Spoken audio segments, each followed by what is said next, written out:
Alex stumbled through the docking bay of Station K-47, his boots squeaking against the metal grating as gravity shifted unpredictably. One moment his feet pressed firmly into the floor. The next, he floated 2 inches above it, arms flailing as he tried to grab a passing crate of glimmering energy cells. He cursed softly, muttering something about the station's quirky gravity calibration, which sounded slightly more scientific than "I'm going to crash into a vending droid." The aroma of fried nebula squid assaulted him, a pungent smell that reminded him far too vividly of the less pleasant parts of Earth cuisine, like sardines left in the sun. Somewhere above, a flock of small, luminescent creatures zipped past, chattering in a language that sounded suspiciously like someone sneezing into a harmonica. Alex tried to focus on his mission. Acquire an anti-gravity wrench that wasn't, in fact, older than the last galactic war. He navigated past stalls selling glowing crystals, hovering holographic pets, and a vendor whose tentacle arms flailed so wildly that it looked like he was trying to conduct an invisible orchestra. Just as Alex reached for the display case, a voice behind him made him jump so violently he nearly collided with a wall panel. "Excuse me, human," said the voice, smooth and teasing, carrying an undercurrent of mischief that made Alex's stomach tighten. He turned and saw her, Leora, standing there as if she had just stepped out of a painting, except the painting had somehow learned sarcasm and could wink at you.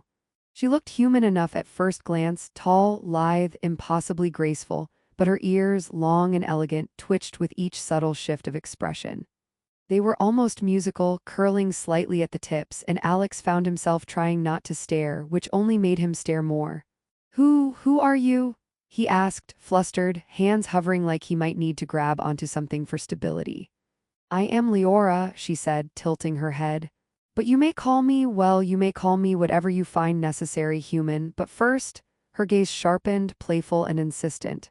"Tell me, who do you think is sexy, human?" Alex froze. The station's gravity quirk seemed irrelevant now. He blinked at her once, twice, trying to decode whether this was some alien flirtation ritual, a test of interspecies etiquette, or a cosmic prank. "Oh, well," his mind raced. He pointed vaguely at a crate, hoping it might count as an escape route. "Maybe whoever has the best anti-gravity wrench." Leora's lips quirked upward in amusement, her ears flicking in tiny arcs. Bold, humble, resourceful, and utterly bewildered, humans truly are entertaining. Alex scratched his head. "Entertaining, I'm supposed to be what impressing you? Passing some test? Survive this encounter without accidentally insulting your species?" "Possibly all of the above," she said, voice light, melodic, a hint of teasing that suggested she enjoyed watching him squirm. "But I am intrigued." Very intrigued. She took a step closer, and the tips of her ears brushed a holographic display which immediately flickered and began showing a looping advertisement for interstellar spice shipments. Alex coughed.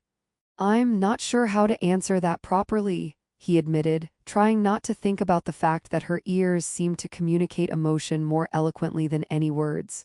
"Maybe I should write it down, draw a diagram. Perform a complicated dance." "A diagram would be acceptable," she said, tipping her head in mock seriousness. "But only if it involves humor." Her smile widened, eyes sparkling with amusement. Alex took a deep breath and decided that honesty was the only weapon he had left. "I think you are." Her laugh spilled like liquid silver across the docking bay, catching the reflections of the floating crates. Alex flinched, not expecting his words to hit quite so accurately or elicit such a dramatic reaction. Leora's ears twitched forward almost as if applauding him. "Oh," she said, half exclamation, half laugh. That is audacious, human, and delightfully so. Few are brave enough to answer me without hesitation, even fewer with such peculiar sincerity."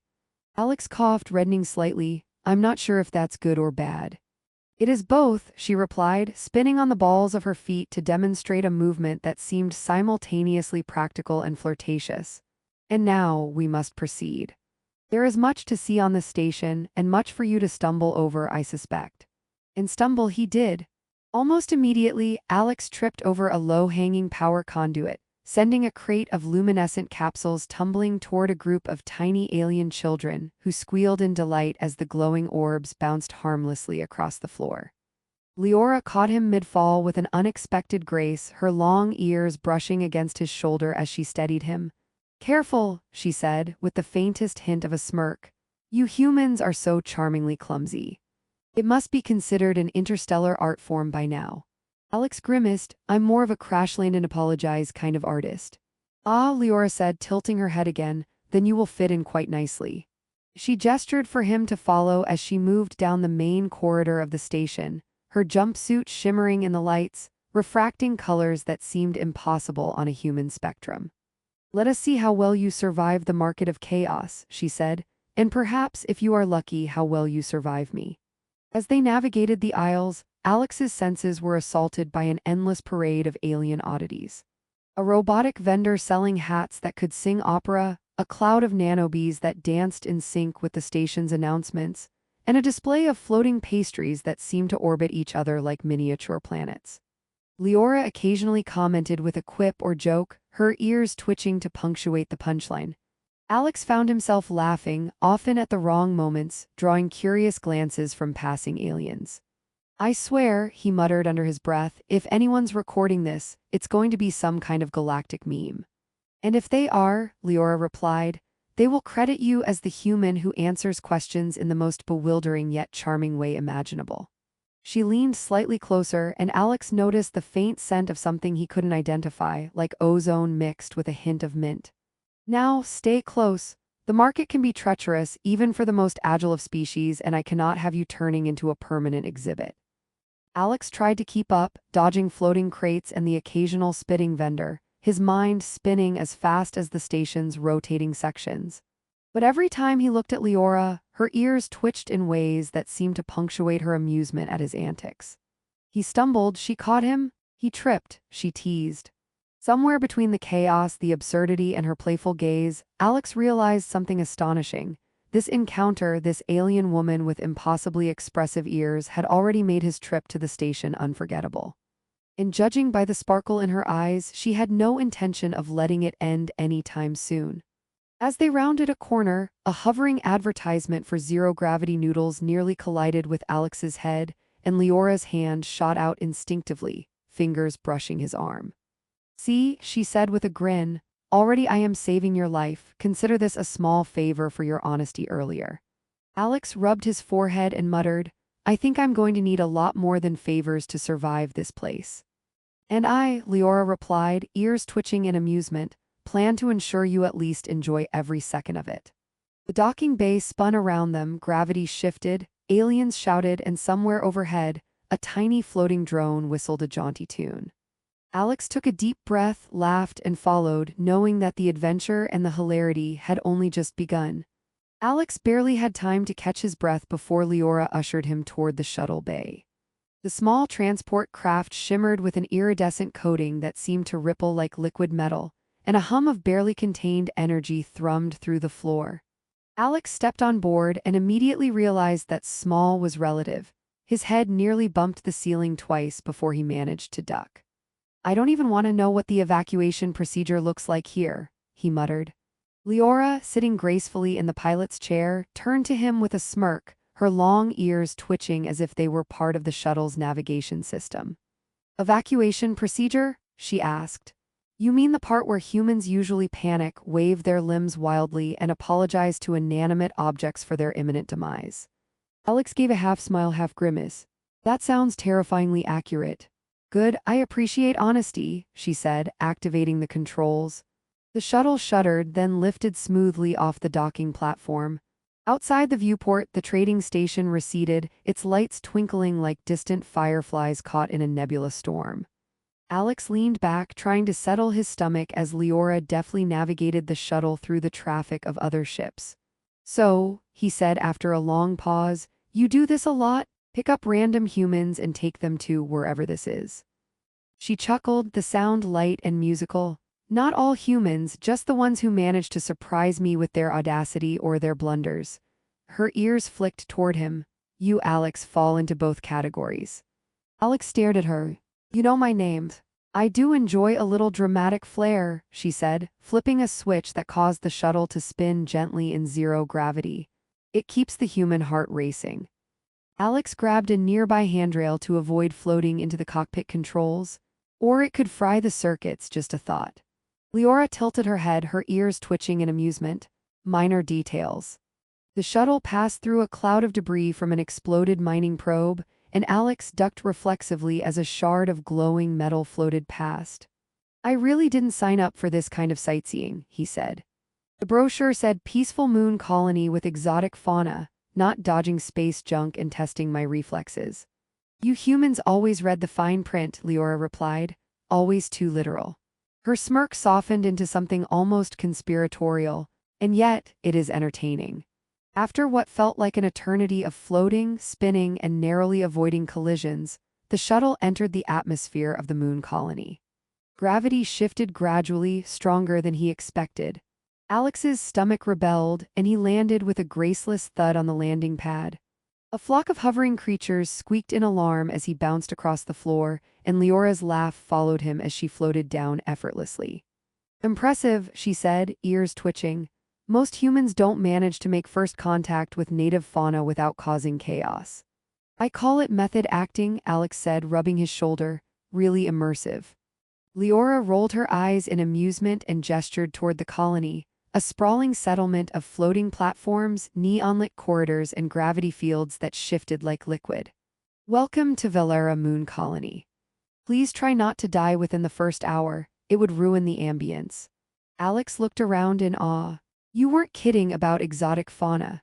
Small, iridescent creatures with 3 sets of wings darted through the air, and a 4-legged reptilian being slithered along a platform, humming in a tone that sounded suspiciously like a doorbell. I warned you, Leora said. Keep moving and try not to step on anything that might eat you or electrocute you. Humor me. Their first stop was the local market, a sprawling maze of floating stalls selling everything from fermented asteroid nectar to self-cleaning clothing. Alex immediately tripped over a low-hanging crate labeled 0G pickles, sending a cascade of luminous jars spinning into the air. Leora caught 2 of them mid-flight with a flick of her wrist, her ears twitching in rhythm with her amusement. See, she said, handing one back to him. I save lives daily, you should be grateful. I am, he said, taking the jar cautiously. Really, nothing like having your life saved by an alien woman with musical ears to boost confidence. They wandered deeper into the market, encountering a stall of robotic vendors that sang opera while selling hats. One hat, shaped like a miniature black hole, latched itself onto Alex's head and began rotating slowly. I didn't buy this, he shouted, spinning to try to remove it. Leora's laughter rang out, echoing off the walls. Yes, you did, human, in spirit if not in reality. Spirit purchases. Now I know why Earth's tax code doesn't prepare me for this, he muttered, tugging at the rotating hat. Leora leaned closer, her voice teasing. If you survive the next aisle, I might even teach you how to negotiate with intelligent pastries. Alex's eyes widened. Intelligent pastries. Oh yes, she said, gesturing to a display of floating dough balls that occasionally winked. They are very discerning customers, quite judgmental about toppings. He approached cautiously, only to have one dough ball hover into his face and squeak something that sounded suspiciously like, wrong choice, human. Alex recoiled. I think I just got roasted by dessert. Welcome to Valera, Leora said, smiling, ears twitching in delight. You'll get used to it or you won't. Either way, entertainment is guaranteed. As they continued, Alex began to notice that Leora's ears seemed almost alive, reacting to every minor infraction, joke, or awkward movement he made. When he tripped over a gravity shift and ended up dangling by his fingertips from a floating railing, her ears twitched forward in amusement, and she reached down, lightly tapping his shoulder with a finger. You see. Minor catastrophe averted, you really are hopelessly charming. I'll take that as a compliment, Alex muttered, hanging awkwardly. They paused at a gravity-free cafe where beverages floated in midair like tiny planets. Leora plucked one from the air with her hand, her long ears twitching in amusement as she handed it to him. Careful, she said. The 0G espresso has been known to accelerate cardiac incidents in humans unprepared for such novelty. Alex accepted the cup, watching it orbit his hand before he carefully sipped. Delicious and terrifying, I love it. And yet, Leora said, leaning back, you survive, remarkably adaptable for your species. I might even consider you a worthy companion for the rest of this adventure. Alex swallowed, trying not to choke on his own amusement. Worthy companion? That sounds like a euphemism for I plan to drag you into more chaos. Precisely, she replied with a grin. Her ears flicked toward him, quivering with the sort of amusement that suggested she found his every reaction fascinating. Now, onward. The colony awaits, and I intend to test just how much hilarity one human can generate in a single day. As they moved deeper into the market and out onto platforms that twisted through the colony, Alex began to appreciate the odd synergy between them. Leora's teasing, her playful manipulation of gravity fields, and the constant danger of floating crates and hyperactive robots combined to create an experience both terrifying and exhilarating. Somewhere between a stumble and a laugh, a near collision and a witty remark, Alex realized that surviving this moon colony wasn't about being careful, it was about embracing the absurdity of it all. And with Leora by his side, absurdity had never been so entertaining. He tripped again, Leora caught him, and as their eyes met, she twitched her ears in silent laughter. Alex grinned, muttering, I think I'm starting to like this chaos. And I, Leora said softly, think I'm starting to like you surviving it. Alex stumbled off the gravity lift platform and immediately regretted it. He had just managed to adjust to Velura Moon Colony's quirky gravity when the space station's gala invitation, a glowing hollow scroll with more blinking lights than an asteroid mining control room, had arrived in his pocket. You're attending this, Leora had said, ears twitching, and yes, I expect you to survive in something other than your usual disaster human attire. Now, dressed in a borrowed suit that made him feel like a stuffed sausage, Alex tried to navigate the throngs of interstellar dignitaries. The floor itself seemed to float beneath him, or perhaps it was just his nerves. He caught sight of Leora across the room, her jumpsuit replaced by a gown that shimmered with shifting colors, reflecting the nebula storm visible through the observation deck. Her long ears twitched in amusement as she surveyed the crowd, scanning for any potential chaos or amusement. Alex swallowed, feeling completely out of his element, and whispered, I don't belong here. I'll probably spill something, trip over someone's tentacle, or offend a diplomat with my human charm. Relax, Leora said, sidling up to him with a grin, her ears flicking like twin antennae picking up signals from his panic. You're here for entertainment. If they survive your antics, they'll be talking about you for cycles. If not, she shrugged dramatically, you're human, sacrifices must be made. Alex grimaced but allowed himself to be guided through the crowd. He tried to smile politely at a six-limbed diplomat from the Draenex cluster, but his elbow snagged a floating drink, sending it in a slow-motion arc toward a trio of hovering dignitaries. Before disaster could strike, Leora extended her hand, using a subtle manipulation of the local gravity field to redirect the drink. It arced perfectly into an empty glass, leaving the dignitaries oblivious. Alex blinked. You really are cheating, aren't you? She gave him a conspiratorial wink, ears twitching. I prefer to call it efficiency with style. They moved toward the center of the station, where the gala's main event, a zero-gravity dance with floating lights and levitating musical instruments, was about to begin. Alex attempted to float gracefully, only to spin wildly like a poorly calibrated satellite. Leora reached out, grabbed his arm, and twirled him effortlessly, her ears quivering with amusement. Try to keep up, she teased. Or don't, it's even funnier if you flop. By now, Alex was laughing at himself, the initial panic giving way to something unexpected. He realized that amidst the chaos, the humor, and Leora's endless teasing, he was no longer the awkward, overwhelmed human who had stumbled onto a strange station days ago. He had learned to adapt, to embrace absurdity, and to find a rhythm in an environment that defied earthly logic. Leora, noticing his subtle growth, gave a small, approving nod. The gala took an unexpected turn when another alien approached Leora, a tall figure with translucent skin and multiple eyes, clearly intending to charm her. Alex's first instinct was to panic or compete awkwardly, but instead he did something he never thought he could. He leaned in, voice steady, and delivered a line that was both humorous and confident. Excuse me, he said, but I think the question of who is sexy is already settled, and you should save your flattery for someone else. Leora's ears twitched sharply, her eyes wide in surprise. Then she laughed, a sound that made the floating lights shimmer more brightly, and looked at Alex with genuine admiration. Bold, she said, humorous. In just the right amount of ridiculous, exactly what I expected. The other alien blinked in confusion and retreated, leaving Alex feeling a mixture of triumph and absurdity. Leora nudged him lightly with her shoulder. See. You're finally starting to get it. Human charm can be effective if applied correctly. As the night went on, they floated together across the observation deck, surrounded by swirling nebula clouds. The music, a strange fusion of instruments from a dozen worlds, created a rhythm that somehow matched the gentle pull of the colony's shifting gravity. Alex sipped a floating beverage cautiously, and Leora handed him another with a teasing look. Careful, she said, one slip and you might float into a diplomat's lap.